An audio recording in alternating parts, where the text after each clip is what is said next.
한번 따라해 보시겠어요? 헤세드. 예, 헤세드라고 하는 단어는 성경에서 무엇으로 번역이 될까요?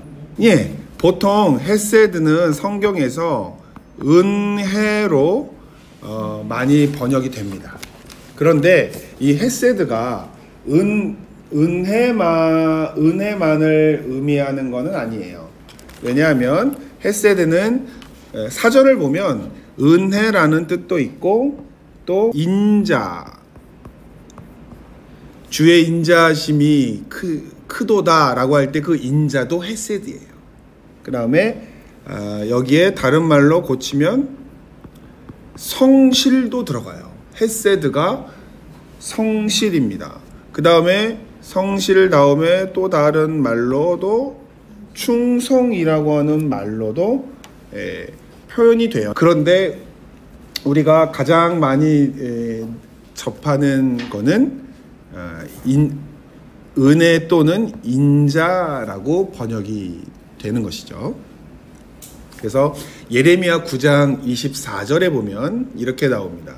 오직 자랑하고 싶은 사람은 이것을 자랑하여라 라고 하면서 나를 아는 것과 나 주가 긍휼과 공평과 공의를 세상에 실현하는 하나님인 것과 내가 이런 일 하기를 좋아하는 것을 깨달아 알만한 지혜를 가지게 되었음을 자랑하라. 나 주의 말이다 라고 번역이 되어 있는데 지난주에 구약 학회가 있었어요.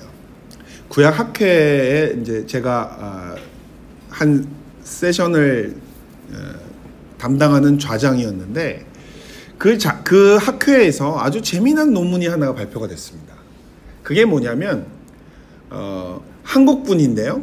미국에서 공부를 하셨고 박사학위를 취득하신 다음에 남편이 미국 분이어가지고 독일 베를린 대학교에 교수로 남편이 왔어요. 그래서 근데 부인도 박사예요.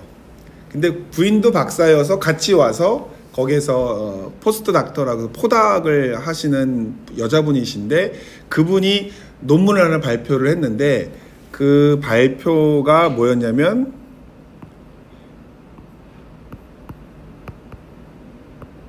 키임에 관한 논문이었어요. 키임. 근데 이 키임이 번역하기가 되게 까탈스러운 거거든요.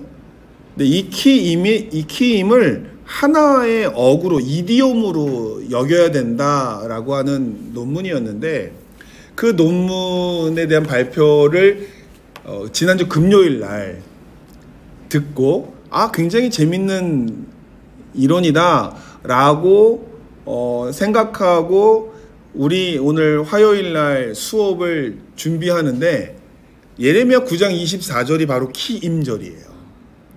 키임절이에요.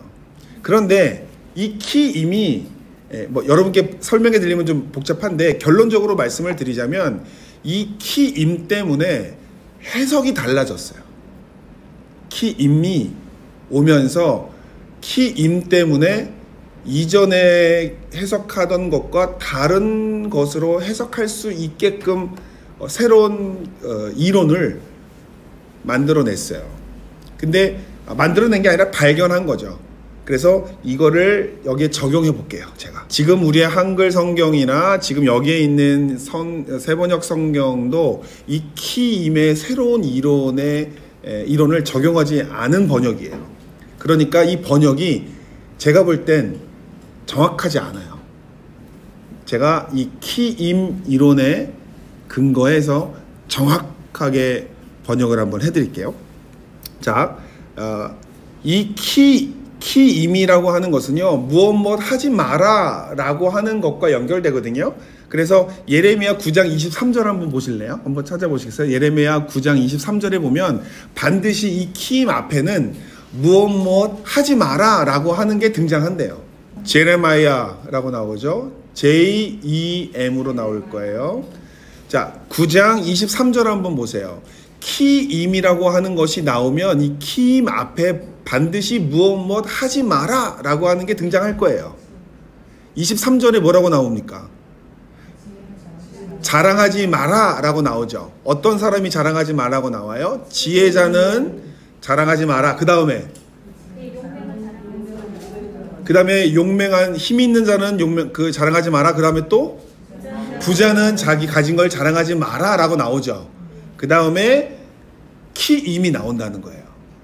그래서 키임이 나오면 항상 키임 앞에는 무엇 하지 마라 라고 하는 게 등장한다는데, 자, 그 다음에 키임이 뭐냐면 앞에는 자랑하지 마라. 그 다음에 키임이 뭐냐면 만약에 자랑하려면 이라는 뜻이에요. 앞에 거를 긍정하는 겁니다. 앞에 자랑하지 마라, 자랑하지 마라, 자랑하지 마라라고 했죠. 그 다음에 키임이 등장하면 무슨 뜻이에요? 만약에 자랑하려면 이런 뜻이 오는 거예요. 그래서 이것을 자랑하라 라고 나오죠. 이것을 자랑하라 나오죠. 근데 여기에서 이것이 무엇인지가 중요한데, 요 키임 구조에 의해서 강조되는 게 이것이라는 거예요. 근데 이것이 무엇이냐면 첫 번째, 나를 아는 것입니다. 두 번째, 깨달아 알만한 지혜입니다. 번역을 하려면 이렇게 번역해야 돼요. 오직 자랑하고 싶은 사람은 이것을 자랑하라. 첫째, 나를 아는 것.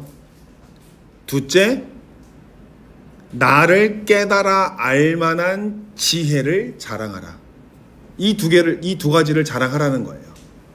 그러니까 지금 보면 나를 아는 것과 나 주가 긍휼과 공평과 공의를 세상에 실현하는 하나님인 것과 내가 이런 일을 하기를 좋아하는 것을 깨달아 알만한 지혜를 가지게 되었음을 자랑하라라고 이야기했을 때는 이게 막 섞여 있는 거예요. 근데 이 키임 문장이 명확해요. 딱 두 가지예요. 뭐예요? 나를 아는 것과 지혜를 깨닫는 것. 그럼 번역이 어떻게 바뀌냐면 오직 자랑하고 싶은 사람은 이것을 자랑하라. 나를 아는 것과 나를 깨달아 알만한 지혜가 있음을 자랑하라. 그 다음에 뭐가 나오냐면 왜냐하면 나는 긍휼과 공평과 공의로 세상에 실현하는 하나님이기 때문이고 내가 이것을 좋아하기 때문이다. 어때요? 번역이 다르죠? 다르죠? 근데 중요한 건 뭐예요? 내가 긍휼과 공평과 공의로 세상을 다스리는 것과 내가 이렇게 하는 걸 좋아한다는 걸 아는 것과 그거를 깨닫는 지혜를 자랑하라라는 뜻이에요. 그래서 여기에 나오는 긍휼 있죠. 긍휼이 헤세드입니다. 헤세드. 그런데 우리 지난 시간에 배웠던 단어 두 가지 기억나세요? 미슈파트와 ጼ다카였죠. 공평이 미슈파트고 공의가 ጼ다카입니다. 하나님이 좋아하는 게 세 가지가 있어요. 그게 뭐예요? 하나는 헤세드, 하나는 미슈파트, 또 하나는 ጼ다카입니다. 힘 있다고 자랑하지 말고, 그 다음에 지혜가 있다고 자랑하지 말고, 그 다음에 돈 있다고 자랑하지 말고, 무엇이 있음을 자랑하라는 거예요? 하나님은 헤세드를 좋아하시고 미슈파트를 원하시고 ጼ다카로 세상을 다스리시는 하나님이신 줄 내가 안다, 내가 깨달았다라고 하는 것을 자랑하라라고 하는 것이죠. 세상적인 지혜를 자랑할 게 없어요. 왜요? 세상적인 지혜는 우리의 생명을 구원하지 못하는 것들이기 때문에, 그 다음에 힘은 언젠간 없어지기 때문에, 물질은 언젠가 다 놓고 가야 되기 때문에 없어질 것을 가지고 자랑하지 마라. 그러면 무엇을 자랑하라는 거예요? 내가 여기 나오는 아는 것 있죠. 아는 것. 이 아는 것은요, 경험한 거예요. 경험에서 아는 거예요. 이 아는 것은 경험에서 아는 걸 의미합니다. 그냥 우리가 경험해보지 못하고 아는 것이 아니에요. 그러니까 내가 하나님을 안다라고 하는 건 뭐예요? 내가 하나님을 경험했다라는 뜻이에요. 그러니까는 이 아는 사람은, 긍휼을 아는 사람은 무엇을 경험한 거예요? 하나님의 헤세드를 경험해 본 사람이에요. 하나님의 미슈파트를 경험해 본 사람이에요. 하나님의 ጼ다카를 경험해 본 사람이에요. 그러니까는 뭘 자랑하라는 거예요? 나는 하나님의 헤세드를 난 받아봤어. 나는 하나님의 미슈파트를 경험해봤어. 나는 하나님의 체다카를 나는 삶에서 경험했어 라고 하는 거죠. 그걸 자랑하라는 거예요. 그 다음에 그게 헤세드인지를 깨닫는 지혜가 중요한 겁니다. 여러분, 깨닫지 못하면 어떤 일이 벌어지죠? 감사할 일을 감사하지 못해요. 제가 어느 미국에 살고 계신 교포인데 장로님이시래요.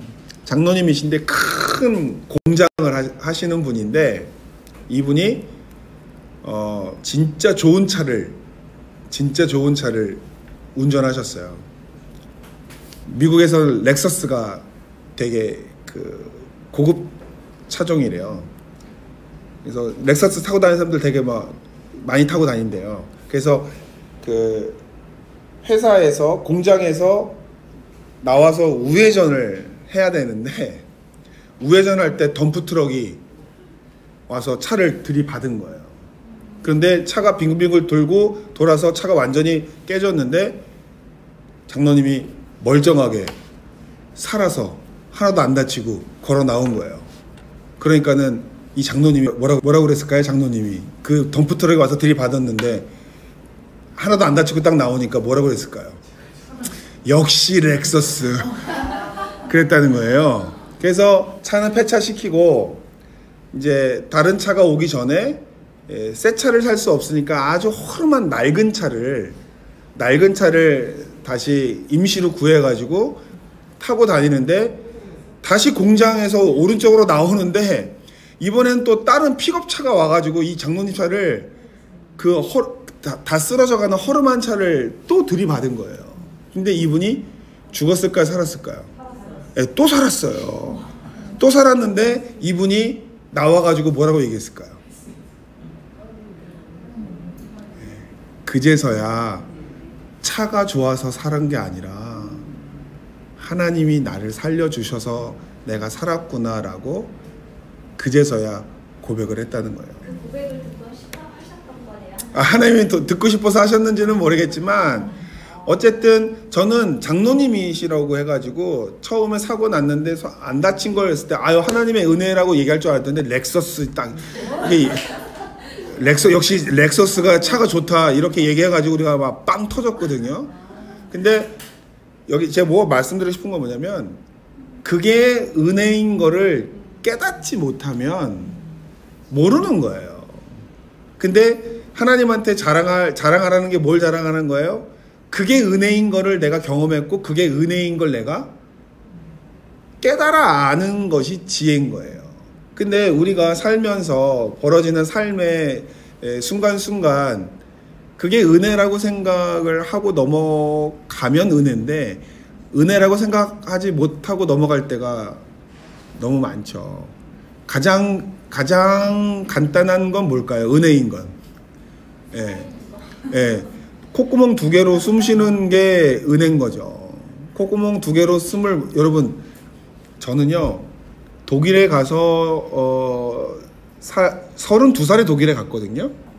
32살에 독일에 가기 전까지 콧구멍 2개로 숨 쉬어본 적이 없어요. 늘 항상 한쪽이 막혀 있었어요. 이쪽이 막히면 이쪽으로 숨 쉬고, 또 이쪽이 막히면 이쪽으로 숨 쉬어서 코 안에 들여다보면은 코가 이렇게 있으면 항상 점막이 부어가지고 이쪽 콧구멍을 항상 막아요. 그러니까는 이제 만성으로 비염 같이 축농증은 아닌데, 항상 이게 이쪽이 부었다 이쪽이 부었다 왔다 갔다 하니까는, 그리고 어떤 때는 양쪽이 부어요.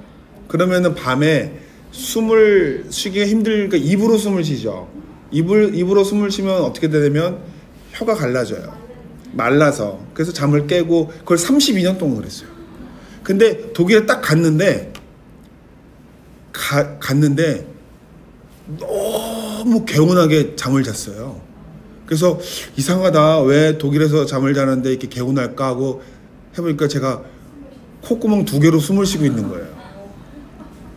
공기가 틀려요. 공기가 틀려요. 공기가 엄청 맑아요. 그러니까는 그러니까 만성 비염이니까 알레르기 같은 게 있었던 건데 그게 없어지니까는 코가 넓어진 거예요. 그러니까는 늘 항상 콧구멍 하나로 숨 쉬다 보니까 산소가 부족해가지고 늘 피곤했는데 그때는 구멍 두 개로 숨을 쉬니까 너무 편한 거예요. 그래서 제가 콧구멍 두 개로 숨 쉬는 게 은혜구나라고 하는 거를 깨달았는데 우리가 숨 쉬는 게 은혜라고 생각을 잘 못할 때가 있죠. 그죠? 그 다음에 두 눈으로 보는 것도 감사한 일인 거를 잘 모를 때가 있고 두 손으로 또 입으로 무언가를 할 때 잘 모를 때가 있죠. 근데 뭐예요? 깨달아야 아는 거죠. 그래서 하나님이 이 헤세드와 미슈파트와 체다카로 세상을 통치하시고 하나님은 이걸 좋아하신다라고 하는 것을 아는 것, 경험한 것, 깨달은 걸 자랑하라 라고 이야기하고 있는 것이죠. 그래서 요 예레미야 9장 24절은 그렇게 해석하면 됩니다. 자랑하는 건 두 개 자랑하는 거예요. 내가 하나님의 헤세드와 미슈파트와 체다카를 경험해서 알고 또 그게 은혜인 거를 내가 깨닫게 되었다라고 하는 걸 자랑하라는 거예요. 왜냐하면 나 야훼는 긍휼과 공평과 공의로 세상을 다스리고 내가 이것을 좋아하는 하나님이기 때문에 그런 거야 라고 이야기하죠. 그래서 그 키임이라고 하는 그 문장 구조를 통해서 예레미야 9장 24절이 좀 이렇게 명확하지 않았었거든요. 저도. 근데 요 키임 구조로 해석하면 명확해요. 아는 것과 깨닫는 것을 자랑하라. 왜냐하면 하나님은 헤세드와 공평과 공의로 세상을 다스리시고 그걸 좋아하시는 하나님이기 때문이다 라고 얘기하는 겁니다. 그 다음에 또 다른 문장을 하나 더 볼게요. 헤세드에 관한 문장인데요. 출애굽기 20장 6절에 나와 있는 건데 이 헤세드는 은혜인데요. 은혜는 어떤 거냐면 어떤 은혜라고 볼 수가 있냐면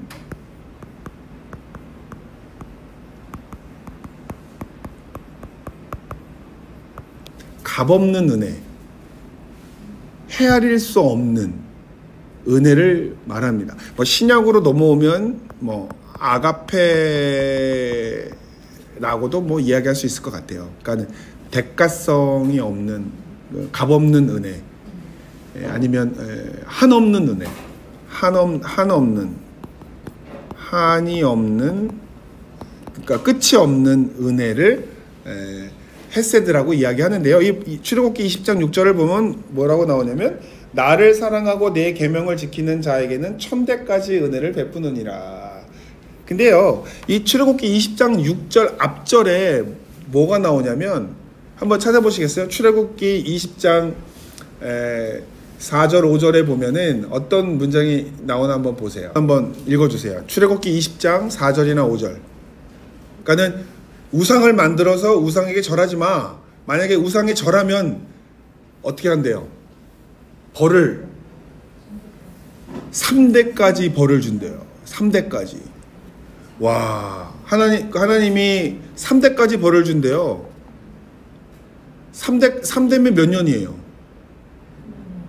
30년으로 치면은 90년, 100년이고 요즘은 한 세대가 40 정도 되니까 한 120년이잖아요.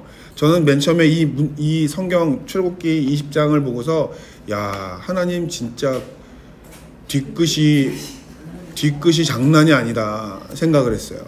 120년을 가는 거예요. 뒤끝이. 나 아닌 다른 신에게 절하고 우상을 만들어 절하면 내가 너희 3대를 멸하겠다라고 이야기하니까 야, 너무 뒤끝이 이건 무섭다 라고 생각을 했는데 사람들이 거기서 멈춰요.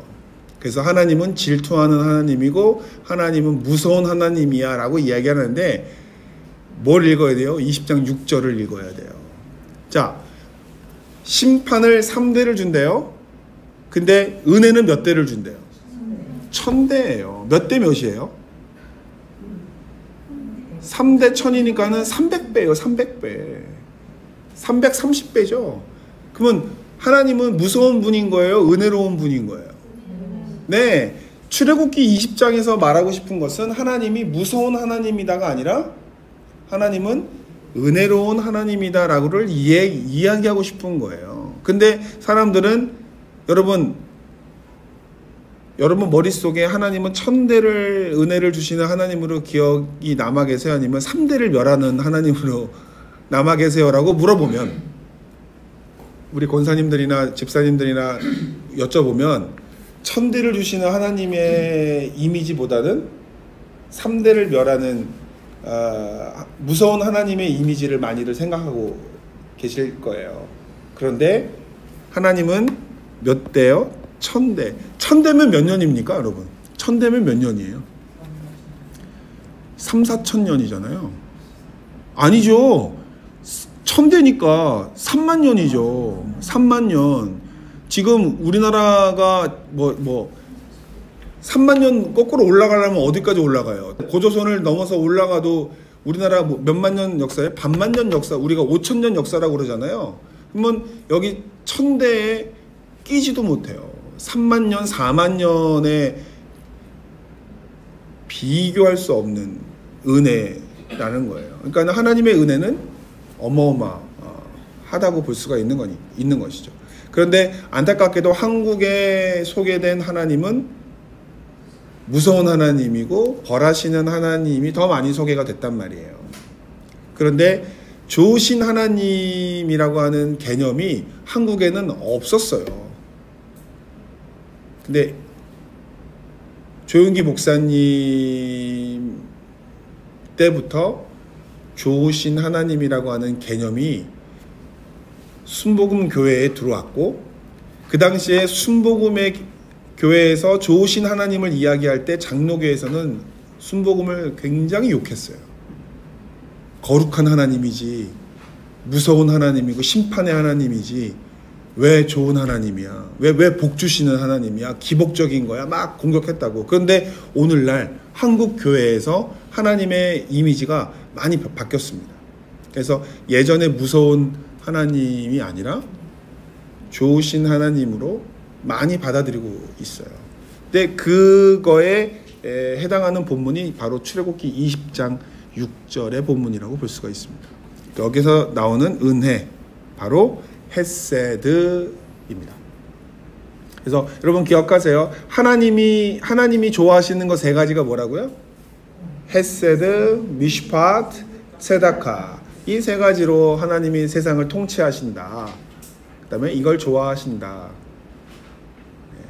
그래서 자랑할 거는 이거를 깨닫는 사람, 이거를 경험하고 아는 사람, 그걸 자랑해라 라고 이야기하는 겁니다. 그게 헤세드예요.